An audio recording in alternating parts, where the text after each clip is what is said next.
밀코메다 갤럭시를 아시나요?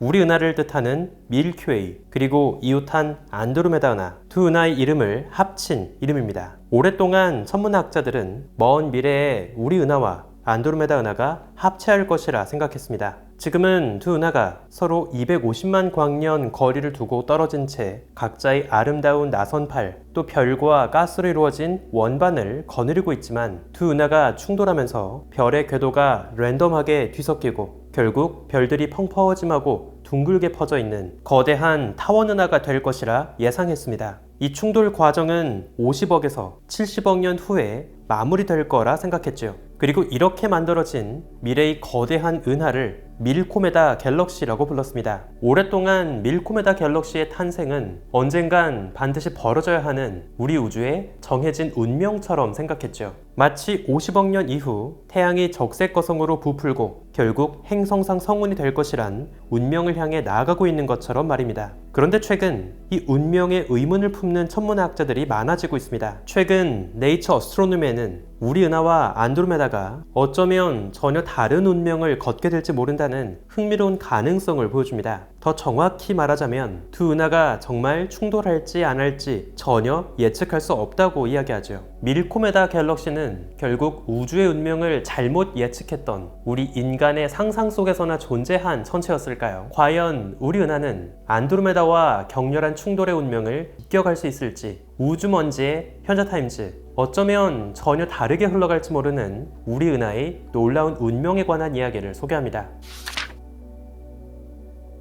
안드로메다 은하가 우리 은하와 충돌할 것이란 예측은 2012년 이후 본격적으로 등장했습니다. 천문학자들은 안드로메다에 살고 있는 별들이 지구의 밤하늘에서 얼마나 빠르게 위치가 달라지는지를 비교했습니다. 그리고 흥미롭게도 안드로메다 은하는 지구의 하늘에서 거의 움직임을 보이지 않았죠. 1년 동안 1밀리초 이내에서도 별다른 위치 변화를 보이지 않았습니다. 이것은 안드로메다가 우리 지구에서 봤을 때 시선 방향의 수직한 방향으론 별다른 속도를 갖고 있지 않다는 것을 의미했죠. 반면 안드로메다는 굉장히 뚜렷한 도플러 효과를 보입니다. 그 중에서도 선명하게 파장이 더 짧은 푸른 쪽으로 치우치는 청색 이동을 보이죠. 도플러 효과에서 청색 이동은 빛을 내는 광원이 우리를 향해 빠르게 다가올 때 파장이 더 짧은 쪽으로 치우쳐 보이는 것을 이야기합니다. 즉 안드로메다 은하가 통째로 우리를 향해 빠르게 다가오고 있다는 뜻이었죠. 관측되는 청색 이동에 따르면 안드로메다는 대략 초속 110km의 엄청난 속도로 우리를 향해 돌진하는 것으로 보입니다. 안드로메다는 접선 방향 속도는 거의 없고 오로지 시선 방향을 따라서 아주 빠른 속도로 우리를 향해 다가오고 있죠. 이것은 안드로메다가 우리를 향해 정말 직진으로 내달려 오고 있다는 것을 의미합니다. 안드로메다까지의 거리 그리고 속도를 감안했을 때 당시 천문학자들은 앞으로 한 50억 년 정도가 지나면 우리 은하와 안드로메다가 정면 충돌을 할 것이라 예측했죠. 이러한 두 은하의 격렬한 충돌, 병합 과정은 기존의 시뮬레이션을 통해서도 잘 표현됩니다. 50억 년 안엔 우리 우주에서 반드시 벌어져야 할 정해진 운명처럼 생각했습니다. 현재 우리 은하와 안드로메다 은하는 함께 국부 은하군에서 가장 육중한 첫 번째, 두 번째 은하의 위치를 차지하고 있습니다. 원래 천문학자들은 앞으로 한 50억 년이 지나고 나면 우리 은하와 안드로메다 은하 두 은하가 충돌하고 나서 그 주변을 떠돌고 있던 작은 위성 은하들이 하나 둘 밀코메다 갤럭시에 유입되고 하나의 거대한 덩어리로 병합될 거라 생각했죠. 그렇게 앞으로 한 1500년의 긴 시간이 더 지나고 나면 지금의 국부 은하군을 이루고 있는 모든 크고 작은 은하들이 하나의 거대하고 펑퍼짐한 초거대 타원 은하로 병합할 거라 예측했습니다. 하지만 최근 들어 우리 은하와 안드로메다 은하의 운명에 대해서 전혀 다른 예측을 내놓는 천문학자들이 늘어나고 있습니다. 이러한 새로운 분석이 공통적으로 이야기하는 중요한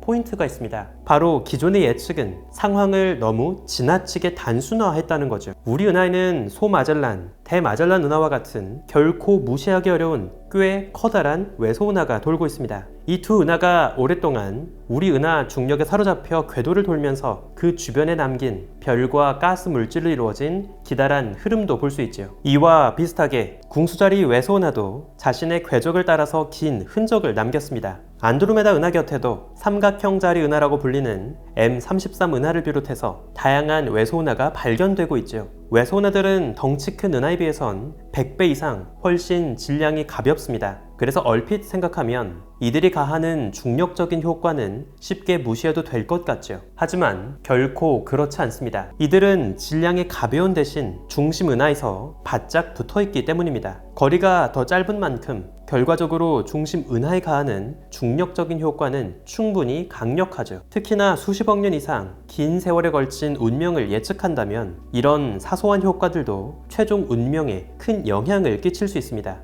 이번 분석에서 천문학자들은 가장 최근에 허블 우주망원경 그리고 가이아 우주망원경으로 관측했던 주변 외소은하들의 정밀한 움직임 데이터를 반영했습니다. 이를 바탕으로 우리 은하와 안드로메다 은하 그리고 주변 마젤란 은하, M33 은하까지 주요한 외소은하들의 효과를 모두 고려했죠. 그렇게 앞으로 100억 년 동안 국부 은하군에선 어떤 운명이 벌어질지를 시뮬레이션했습니다. 최대한 현실적인 시뮬레이션을 하기 위해서 결과에 영향을 줄 수 있는 다양한 요소들, 은하의 질량, 궤도 속도, 방향과 같은 22가지의 변수를 모두 고려했죠. 덕분에 지금까지 우리 은하와 주변 국부 은하군 은하들을 대상으로 진행되었던 가장 정밀한 시뮬레이션이 되었습니다. 그렇다면 이번 새로운 시뮬레이션의 결과는 밀코메다 은하가 만들어지는 운명을 가리키고 있었을까요? 전혀 그렇지 않았습니다. 고려해야 하는 변수가 너무나 많다 보니 그만큼 결과의 불확실성도 크게 증가했죠. 이번 논문은 다양한 변수를 랜덤하게 설정하는 몬테카를로 시뮬레이션을 적용해서 총 10만 번의 다양한 결과를 얻었습니다. 두 은하 사이 거리가 50만 광년 이내로 접근했을 때를 두 은하가 직접 충돌한 것이라 판단했죠. 안드로메다가 결국 50억 년 안에 밀코메다 갤럭시로 반죽되는 익숙한 운명을 보여주는 결과는 단 2% 뿐이었습니다. 나머지 98%의 다른 모든 경우들은 두 은하가 직접적인 충돌을 비껴가거나 심지어 서로 멀찍이 떨어진 채 지나가면서 별다른 상호작용을 주고받지 않는 경우들이었죠. 결국 두 은하가 거대한 하나의 은하로 병합하더라도 50억 년을 훌쩍 뛰어넘은 더 먼 미래에서나 벌어졌습니다. 50억 년 안에 밀코메다 갤럭시가 만들어지지 않을 거라 예상한 이 뜻밖의 98%의 결과들 중에서 50%는 아예 두 은하가 멀리 서로를 스쳐 지나가면서 은하 원반의 형태도 별다른 흐트러짐을 보이지 않았죠. 계속 우리 은하와 안드로메다는 지금의 아름다운 형태를 잘 유지하는 결과를 보여주었습니다. 나머지 48%에서는 당장 50억 년 안엔 직접적인 격렬한 충돌로 이어지진 않았지만 결국 200억에서 300억 년이 지나고 나면 천천히 둘 사이 거리가 짧아지고 궤도가 줄어들면서 하나의 은하로 병합하긴 한다는 결과를 보여주긴 했습니다. 다만 이를 위해서는 두 은하의 암흑물질 헤일로가 서로 겹치고 서로의 궤도 에너지가 줄어들면서 점차 궤도가 작아지는 일종의 다이나미컬한 마찰력이 작용해야 합니다. 결국 이번 새로운 분석은 기존의 예측과 달리 밀코메다 갤럭시란 운명이 결국 이번 새로운 분석 결과는 기존의 예측과 많이 다릅니다. 밀코메다 갤럭시가 결코 당연한 운명이 아닐 수 있다는 것을 보여주죠. 아니, 어쩌면 애초에 실제 우주에서 벌어지고 있는 현실과는 전혀 다른 잘못된 예측이었을지도 모릅니다. 밀코메다 갤럭시로 병합이 벌어지는 우주는 지금으로부터 10년 전 아직 우리가 우주를 완벽하게 알지 못했던 시절 인류의 상상 속에서나 존재했던 허구의 미래였을지도 모르죠. 하지만 실제 우주는 이와는 전혀 다른 자신만의 운명을 향해 나아가고 있는지도 모릅니다. 이번 논문이 제목에서부터 이야기하고 있듯이 우주의 운명은 불확실성으로 가득 차 있습니다. 우주의 운명을 내다보기 위해서는 겉으로 쉽게 드러나는 밝고 거대한 존재만 신경 써서는 안 되죠. 우주의 운명을 알기 위해선 보다 더 작고 어두운 눈에 잘 띄지 않는 존재들까지 골고루 신경 써야 합니다. 우리 은하와 안드로메다 은하 사이 공허한 이 국부 은하군의 공간을 떠돌고 있는 작고 흐릿한 외소은하들을 신경 써야 하는 것처럼 말이죠. 우주는 이처럼 매번 자신이 얼마나 섬세하게 다뤄줘야 하는 존재인지를 우리에게 보여주고 있는 것 같습니다. 우주먼지 현자타임즈, 오늘은 여기에서 마칩니다. 구독과 좋아요도 부탁드릴게요. 우주먼지 여러분, 감사합니다. 안녕.